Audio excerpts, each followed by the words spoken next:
மதுரைக்கு வந்திருக்கீங்க, first time வந்திருக்கீங்க. இல்ல எனக்கு மாயநதி படத்துல இருந்து இந்த பழக்கம் இருக்கு. மாயநதி ஃபிலிம் ஸ்டார்ட் பண்ணது மதுரையில இருந்து தான். என்னோட செகண்ட் ஃபிலிம். இப்போ அன்னைக்கு ஸ்டார்ட் பண்ணிச்சு. எல்லா ஃபிலிமும் ஸ்டார்ட் பண்றதுக்கு முன்னாடி அம்மாவை ஒரு வாட்டி வந்து பாப்பீங்க. அப்புறம் இப்படி ஒரு ஃபிலிம் ஸ்டார்ட் ஆக போகுது. எனக்கு 21st இருந்து ஒரு புது ஃபிலிம் ஸ்டார்ட் ஆக போகுது. இப்போ அதனால வந்து பார்த்துட்டு போற அந்த பழக்கம் இருக்கு. எனக்கு அம்மாவை ரொம்ப பிடிக்கும். படம் நேற்று ரிலீஸ் ஆயிருக்கு, எப்படி மக்கள் ஏத்துக்கிறாங்க?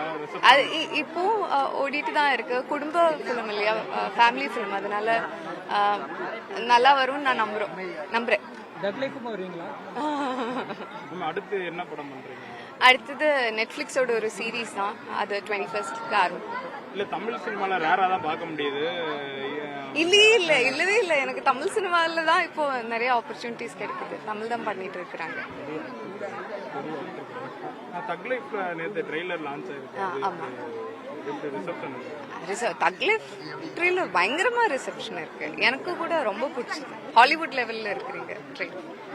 மதுரை மக்களுக்கு என்ன சொல்ல வரீங்க? எனக்கு ரொம்ப பிடிக்கும் மதுரை ஊர். எனக்கு ரொம்ப பிடிக்கும். பயங்கரமா பிடிக்கும். அம்மாவை பயங்கரமா பிடிக்கும். இங்க வருது ரொம்ப பிடிக்கும். இங்க வந்தா திருப்பி போறதுதான் கஷ்டம். மதுரை சாப்பாடுல ரொம்ப ஆமா. என்ன ஃபுட் மதுரையில பிடிக்கும்? நான் வெஜிடேரியன் தான். அதனால இப்போதைக்கு வெஜிடேரியன் தான். அதனால ஜாஸ்தி சாப்பிட மாட்டோம். எஸ்பெஷலி மதுரை வரும்போது எல்லாம் டெம்பிளுக்கு தான் வர்றீங்கல்ல. அதனால இங்கிருந்து நான்வெஜ் இன்னும் சாப்பிடல. மதுரையில வெஜ் தான் சாப்பிட்டு இருக்கீங்க. நிறைய ஹீரோயின்லாம் பாத்தீங்கன்னா லீட் ரோல் வச்சு மெயின் கேரக்டரே பண்ண ஆரம்பிச்சாங்க. ஃபுல்லா இன்டர்வியூ ஆக்கிட்டீங்க நீங்க. அந்த மாதிரி பண்ண ஆரம்பிச்சாங்க. உங்களுக்கு அந்த மாதிரி ஏதோ ரோல் வந்திருக்கா? இப்ப கீர்த்தி சுரேஷ் மேம்லாம் எடுத்தீங்கன்னா அவங்க இப்ப லீட் ரோல் பண்ணி தனித்தனியா லீட் எடுத்து இது வரைக்கும் இல்ல. உங்களுக்கு அந்த மாதிரி இன்ட்ரெஸ்ட் இருக்கா? எந்த மாதிரி கேரக்டர் சூஸ்? நல்ல படத்துல ஒர்க் பண்ணோம்.